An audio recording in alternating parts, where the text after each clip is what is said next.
इंसान जिंदगी में कुछ करता और है और उसके साथ होता कुछ और है। इस बात को लेकर इंसान काफ़ी परेशान रहता है, परंतु उसे पता नहीं होता है कि भगवान उसके साथ कौन सा खेल खेल रहे हैं, जिससे कि आने वाले समय में उसे बहुत फ़ायदा होने वाला है। इंसान बहुत तत्काल फ़ायदा देखता है, इसलिए वो अपनी ज़िंदगी से उदास रहता है। दोस्तों, आज की कहानी एक ऐसी कहानी है जिसमें आपको ये पता चलेगा कि इंसान के पास अगर धैर्य हो तो इंसान भगवान को भी पा सकता है। तो दोस्तों, कहानी को पूरा अंत तक ज़रूर सुनना। चलिए कहानी को शुरू करें, उससे पहले आप लोग चैनल को सब्सक्राइब और वीडियो को लाइक कर दीजिए। एक बार की बात है, एक राज्य में एक राजा रहा करते थे जो कि काफ़ी नेक दिल राजा थे। एक दिन की बात है, उनके राज दरबार में एक राही आता है और राजा की तारीफ करने लगता है। कहता है कि हे राजन, आपके बारे में मैंने बहुत अच्छा सुना है और आप जो नेक दिल है, आपके जैसा राजा कहीं नहीं मिलेगा। परंतु मेरी इच्छा है कि मैं आपके राज्य पर 3 दिन राज्य करूं। क्या आप इसे स्वीकार कर सकते हैं? राजा ने कहा कि जब तुम्हारी यही इच्छा है तो मैं स्वीकार करता हूं, आज से तुम राजा रहोगे। इस तरह से राही अब उस राज्य का राजा बन जाता है और 3 दिनों तक अच्छी खासी राजपाट चलाता है। जैसे ही 3 दिन समाप्त होते हैं, राजा कहते हैं कि अब तुम्हारा समय समाप्त हो गया। उसके बाद वो राही कहता है कि हे महाराज, आपका राज्य जितना अच्छा है मैंने सोचा था उससे भी अच्छा है, परंतु मेरा दिल लग गया है। अब मुझे मन करता है कि मैं राज्य को अच्छी तरह से मैं ही चलाऊं। कृपया कर आप मुझे राज्य चलाने का हुक्म दे दीजिए। यह बात सुनकर राजा ना नहीं कहते हैं और कहते हैं कि ठीक है, जब तुम्हें यही अच्छा लगता है तो ठीक है। राजा मन ही मन सोचने लगे कि भगवान हमारे भाग्य में कुछ और लिखे हैं, इसीलिए इस राही को यह राज दरबार अच्छा लगता है। राजा अपने बीबी और दोनों बच्चे के साथ राज्य छोड़ने का निर्णय ले लेते हैं। इस तरह जाकर राजा अपने रानी को सारी कहानी सुना देते हैं। रानी एक शब्द भी नहीं बोलती है, कुछ भी उस राही के बगावत में कि आपने राज्य क्यों दे दिया। रानी भी राजा के हाँ में हाँ भरती है और अगले दिन सुबह होते दोनों यानी कहे एक आम आदमी की तरह राज दरबार से चल देते हैं। न उनके पास कोई घोड़ा हाथी नहीं था और आज से पहले उनको छोड़ने के लिए घोड़ा हाथी के पहाड़ा लगा हुआ था, परंतु राजा एक आम आदमी की तरह अगले दिन निकल जाते हैं और जैसे ही वो आगे जाते हैं, एक राज्य में जैसे प्रवेश करते हैं, तभी देखते हैं कि वहाँ पर कुछ भीड़ लगी हुई है। उस भीड़ में जाते हैं तो देखते हैं कि कुछ लोग बात कर रहे हैं आपस में कि कोई भी ऐसा इंसान नहीं है जिस पर विश्वास किया जाए और जो सच बोले। इतने ही देर में दोस्तों कहे तो एक घुड़सवारी व्यक्ति वहीं पर आ जाता है और कहता है कि हे राजन, मैंने आपके बारे में बहुत कुछ सुना है जो आप नेक दिल है, परंतु इस वक्त मेरी एक छोटी सी मदद है। अगर क्या आप मेरी मदद कर सकते हैं? इस वक्त मेरी पत्नी की बच्चा होने वाला है, क्या आप अपने पत्नी को मेरे पत्नी के लिए सहायता करने के लिए भेज सकते हैं?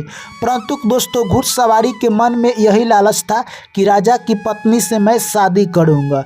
जैसे तैसे दोस्तों बात कर राजा से वो मना लेता है। उसके बाद राजा कहते हैं कि अगर हम किसी की सहायता आ जाएं तो इससे बढ़िया क्या होगा, भगवान ने हमारे लिए यही सोच रखा है। दोस्तों, उसके बाद वो घुड़सवारी व्यक्ति कहता है कि हमारी पत्नी यहाँ से दूर है, तुम इस घोड़ा पर बैठ जाओ और हम लोग चलेंगे। दोस्तों, उस रानी को घोड़ा पर बैठाकर वो घुड़सवारी व्यक्ति घोड़ा को काफ़ी तेज़ भगाने लगता है।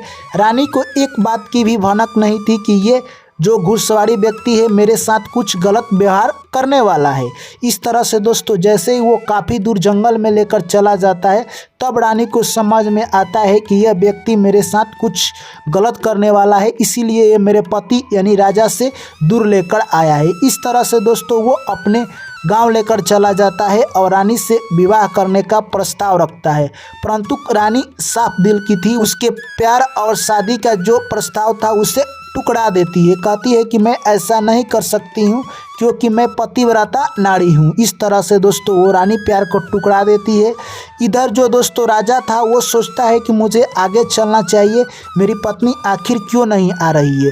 तभी रास्ते में एक नदी आ जाता है और राजा सोचता है कि नदी मैं कैसे पार करूं, क्योंकि यहाँ पर कोई नाव भी नहीं दिखाई देती है। राजा अपने बड़े लड़के को इसी किनारे पर छोड़ देता है और छोटे लड़के को कंधा पर बैठाकर नदी पार करने का प्रयास करता है। जैसे ही बीच नदी में जाता है दोस्तों, इधर भालू आ जाता है और बड़े लड़के को मारने लगता है। तब तक वो चिल्लाने लगता है। बीच मझधार में फंसा हुआ राजा सोचता है कि मैं अपने बड़े पुत्र को जरूर बचाऊंगा, और जैसे ही घूमता है उसके छोटे पुत्र उसके कंधे से गिर जाता है और पानी के तेज बहाव में कुछ दूर चला जाता है। जैसे ही किनारे पर आता है भालू उसके बड़े लड़के को लेकर चला जाता है और उधर छोटा लड़का नदी में दहा जाता है और उसकी पत्नी को एक घुड़सवार व्यक्ति लेकर चला गया और उसके राज्य को एक राही ने तोहफे में मांग लिया। इस तरह से वो राजा सोचने लगा कि भगवान मेरे साथ कैसा खेल खेल रहे हैं, यानी मेरे ऊपर सारे विपत आखिर क्यों आ रहे हैं। दोस्तों यह सब सोचकर वो काफ़ी उदास था, परंतु वो भगवान को धन्यवाद देता था। भगवान मेरे साथ कुछ और करना चाहते हैं, इसलिए मुझे खुश रहना चाहिए, क्या पता मेरे साथ कुछ नया हो सकता है। वो व्यक्ति नदी पार करता है और अगले राज्य में चला जाता है। दोस्तों उस राज्य का राजा की मृत्यु हो चुकी थी। उस राज्य का नियम था, एक बाज को छोड़ दिए थे, बाज जिस व्यक्ति के देह पर जाकर बैठ जाएगा उसी को राजा बनाया जाएगा। इस तरह से दोस्तों उस बाज को छोड़ दिया गया था और बाज किसी पर अभी बैठा नहीं था। जैसे ही राजा वहीं पर जाता है उसके सर पर आकर वो बाज बैठ जाता है। वहाँ की सारी जनता आकर राजा के चरणों में गिर जाती है और कहती है कि आप ही इस राज्य के राजा बनेंगे। तभी वो राजा कहते हैं कि मैं तो अपना राजपाट छोड़कर आ रहा हूँ, राजपाट के चुंगल से मैं बाहर निकला था, परंतु मैं फिर से कैसे राजा बनूंगा। तभी दोस्तों वहाँ के सारी जनता आग्रह करती है, तभी वो राजा स्वीकार करते हैं और वहाँ के राजा बन जाते हैं। इस तरह से कहे तो दोस्तों अब वो यानी राजा बनकर वहाँ का राजपाट चलाने लगते हैं, परंतु उनके मन में अपने बच्चे और पत्नी की चिंता सताए जा रही थी। दोस्तों इधर जो यानी नदी में जो लड़का दहा गया था उसे एक मछुआरे ने निकाल लिया था, और उधर जो जंगल भालू एक लड़का को लेकर जा रहा था उसे एक शिकारी ने भालू को मारकर उस लड़का को बचा लिया। दोनों के औलाद नहीं थे, दोनों ने अपने औलाद की तरह उसे पालन पोषण किया और उसी राज्य के राजा के पास अपने अंगरक्षक के रूप में भेज देते हैं। दोस्तों भगवान का करिश्मा देखिए, यानी दोनों लड़के अपने पिता के ही यानी आसपास खड़े हैं और उनकी रक्षा कर रहे हैं, परंतु तीनों को यह पता नहीं है, तीनों एक दूसरे के संबंध रखते हैं। दोस्तों इस तरह से समय निकलता गया और जो कि घुड़सवारी व्यक्ति था उसी राज्य में वो रहा करता था। वो रानी से काफ़ी परेशान था क्योंकि रानी उससे शादी करना नहीं चाहती थी। दोस्तों वो एक दिन राजा से मिलने के लिए आया करता था, तभी उसे पता चलता है कि उसके राज्य के राजा की मृत्यु हो गई है। तभी वो काफ़ी दुख होता है और जनता ने कहा कि जो नए राजा बने हैं वो उनसे भी नेक दिल के हैं। इस तरह से वो सोचता है क्यों ना मैं जाकर उनसे मुलाकात करूं। दोस्तों वो मुलाकात करने के लिए राजा के पास आता है और अपनी सारी कहानी सुनाता है।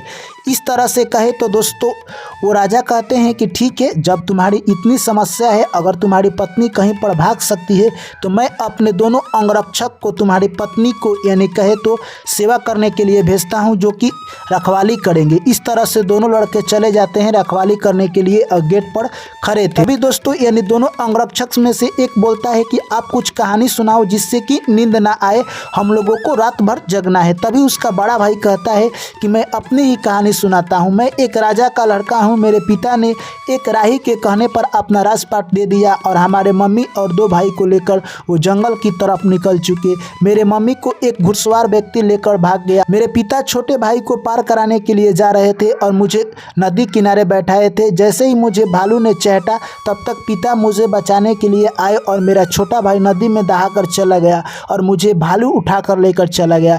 तब से ना मेरी मम्मी और ना ही मेरे पिता से मुलाकात हुई है। यह बात सुनकर दोस्तों छोटा भाई गले लग जाता है और कहता है कि मैं ही तुम्हारा छोटा भाई हूँ। दोस्तों दोनों गले लगकर रोने लगते हैं, इतना रोते हैं कि उस घर में जो रानी थी वो सुनती है कि आखिर ये दोनों रोने क्यों लगते हैं।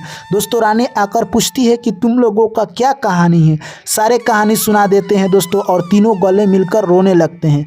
तभी रानी को पता चल जाता है कि ये तो मेरे ही लड़के हैं। इस तरह से दोस्तों यानी अगले दिन राज दरबार में दोनों अंगरक्षक अपने माँ को लेकर राजा के पास प्रस्तुत करते हैं, तभी दोस्तों जैसे ही राजा की नज़र उस रानी पर जाती है वो पहचान लेते हैं कि ये तो मेरी पत्नी है। उसके बाद रानी अपने पति के चरणों में गिर कर रोने लगती है और राजा उसे स्वीकार करते हैं। यह सब देखकर दोस्तों घुड़सवार व्यक्ति दंग रह जाता है और वहाँ से भागने का प्रयास करता है। राजा उसे कारावास में डाल देते हैं और कहते हैं कि इसे कारावास में डाल दो, क्योंकि इसने जो गलती की है उसकी सज़ा इसे जरूर मिलना चाहिए। उसके बाद दोस्तों जो राजा ने अपने राज्य को दान में दिया था एक राही को, उस राज्य में वो इतना अत्याचार करने लगा था और लोगों के ऊपर कर्ज लगा दिया था, जिससे कि लोग उससे परेशान हो गए थे।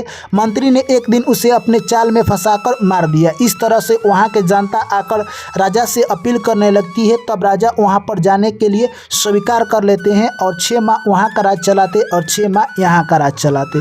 दोस्तों ऐसे ही कई वर्ष बीत गए। उसके बाद उनके दोनों लड़के बड़े हो जाते हैं। एक लड़के को पुराने राज्य का राजा बना देते हैं और दूसरे लड़के को नए राज्य का राजा बना देते हैं और राजा अपनी ज़िंदगी में व्यस्त हो जाते हैं। तो दोस्तों ये कहानी हमें यही संदेश देकर जाती है कि इंसान के साथ जो भी होता है अच्छे के लिए होता है। अगर आप दूरदृष्टि आपके पास नहीं है, इसलिए आपको पता नहीं चलता है कि आपके साथ जो भी हो रहा है अच्छे के लिए हो रहा है। चलिए दोस्तों, आपको क्या लगता है, जैसा भी आपको कहानी में आपको क्या लगता है दोस्तों, ये कहानी से आपने क्या सीखा? जो भी सीखा कमेंट करके हमें ज़रूर बताइए और आप लोग चैनल को ज़रूर सब्सक्राइब कीजिए। Thank you. जय श्री कृष्ण। राधे राधे।